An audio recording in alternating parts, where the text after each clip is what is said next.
In 2018, Meredith announced the addition of a new major in hospitality and tourism management. Michael Altman was appointed to lead the program in 2019, bringing more than 20 years of experience to the role. When the COVID-19 pandemic hit just 1 year into the program's launch, Altman was able to teach his students just how important adaptability, innovation, and creativity are in the hospitality and tourism field. Today, Altman shares his thoughts with us on how the future of the industry looks promising and how the current situation has provided an opportunity to teach skills in resilience and crisis management.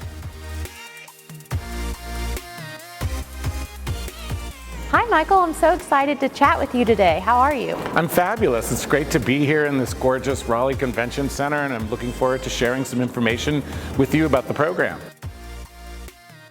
So as you said, we're here at the Raleigh Convention Center. Could you tell me a little bit about Meredith's hospitality management program's relationship with the Convention Center? We were just here actually meeting with some meeting planners who were helping us understand the impact of COVID on the events industry. And being the biggest in town, it was great to get their perspective on how they've had to be resilient and how they've had to adapt to sort of the new normal here in the events industry. The good news is that it feels like they're coming out of it, and we're soon going to start to see this place become increasingly busy again. Can you talk a little bit about the current status of the industry and where it's headed? Yeah, I mean, it's been a tough year. The special events industry and hospitality and tourism in general has taken a real blow during the pandemic. If the research is correct, almost 40% of all jobs lost during the pandemic were in the hospitality industry, and that's been tough. So last year you told the Washington Post that 2020 was about uncertainty and fear, and that 2021 would be about regaining confidence. Can you talk to us a little bit more about that? I'm attributing this regaining of our confidence to a better understanding of where we're headed. So we have now vaccines that are a big part of the equation in the events industry. And it's likely that we will have to have the kinds of safety precautions that we've had during the pandemic. Many of those, I think, constitute our learning and will become part of the next normal in the events industry.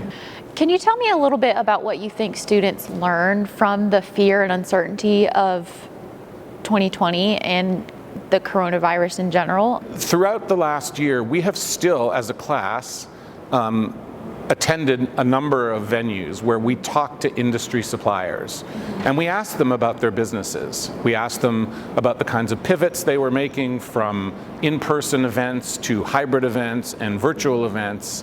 And I think what our students learned by engaging with industry professionals is that they needed to become more resourceful. I think that what they have learned and what they will continue to learn is to be more resilient. They will learn to be more empathetic. So what I mean by that is that they will learn to see things through their customers' eyes. And so they will become more understanding. They will also become more creative. They had to. They had to pivot from virtual to hybrid, back to live, and so there will be just a newfound appreciation for creative approaches to problem solving and to production. And those are certainly valuable skills for your students to learn. Right, I think so. I think even in good times, even in times of non-pandemic, those are really fabulous qualities to have if you're going to pursue a career in service, a career in hospitality and tourism. What are your thoughts on where the industry is headed? Well, you know, I was reading some McKinsey research recently, and they're suggesting that we're going to be 85% back to normal, to pre-2019 levels by the end of 2021, and that we would have a full recovery by 2023.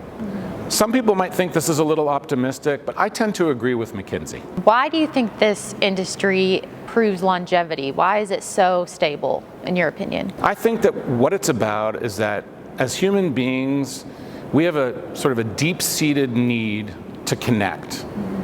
And so how that translates into optimism for this industry is that I feel like once we are clear to go ahead, then the first thing that I would do, and what I think people will do, is they will want to have shared experiences with friends, family, loved ones, and those they don't even know yet. So they're going to want to go out and eat together, and they're going to want to travel and have experiences together, and they're going to want to go and enjoy culture and music and art and all of the pieces of our industry that combine to make the world's, I guess it's the world's fourth largest industry, is hospitality and tourism. And so for me, those are the key drivers. It's the motivation that people have to want to be together.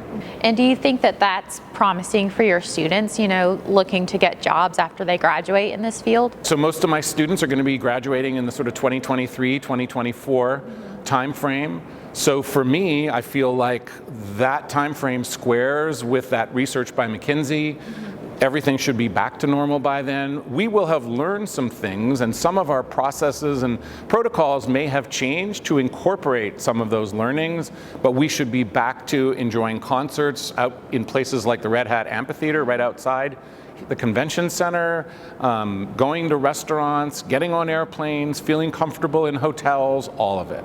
So in what ways have you seen professionals in this industry kind of be creative and pivot during 2020 and kind of heading into 2021? If you look at some of the restaurants in Raleigh, how they had to pivot to rethink their business model when we couldn't go to restaurants.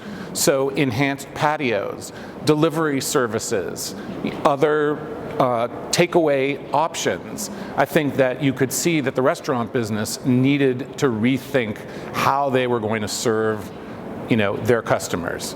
If you look at airlines, you have airlines now that are creating flights to nowhere. As Qantas Airlines is taking Australians and encouraging them to see their own country. So they're flying Australians all around Australia to see the country. I think that organizations in hospitality and tourism are really exercising innovation and creativity in order to keep themselves alive and to make sure that when the doors are back open again, they can hit the ground running.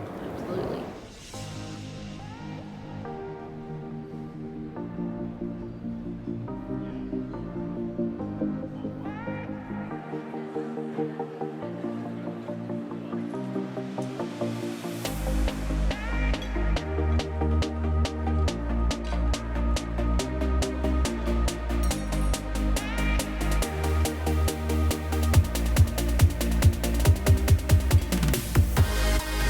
So Michael, we just enjoyed a really great lunch here at Transfer Co. Food Hall, which you've told us is a place where you often bring your students. That's true. We love it here. It's fantastic, and we have a great relationship with the general manager and the management company.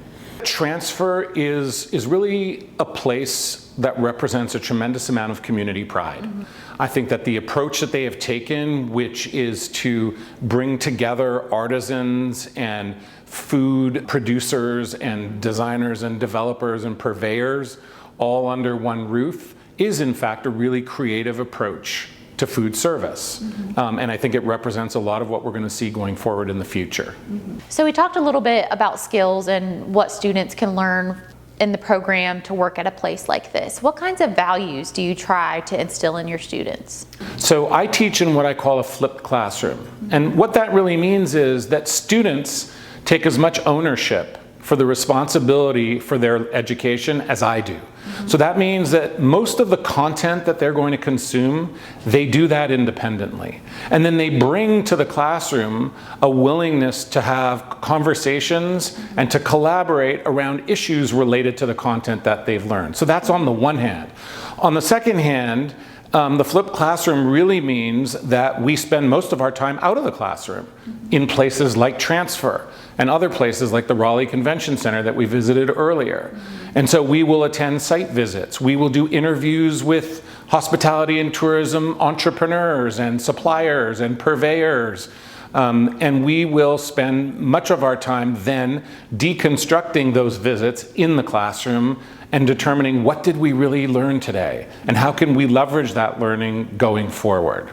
So the program launched in about 2019, and certainly a lot has changed since then. Can you tell us a little bit about what has shifted in the program and maybe what the vision is for the future? While the world has changed and may have shifted and pivoted, as people are saying, my vision for the program really hasn't. From the get-go, It's my intention to make sure that we are educating students in such a way as that they can come out and have meaningful careers. Ones where they can be global but act local. Ones where they can make an impact in their organizations, in their communities, much like transfer does here, and to the planet at large. So that, to me, is our primary responsibility. And we're looking to make sure that students are willing to embrace service and to make sure that they are of service to their communities. I feel like the future is really bright. You can see it here at Transfer. Business is coming back. We experienced it at the Raleigh Convention Center, and I believe that the future, I'm very optimistic about possibilities for students going forward.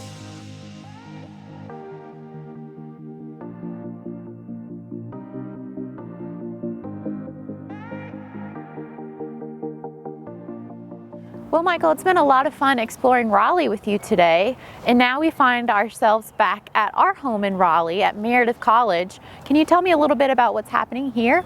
Yeah, it really has been a great day. I enjoy wandering around Raleigh together.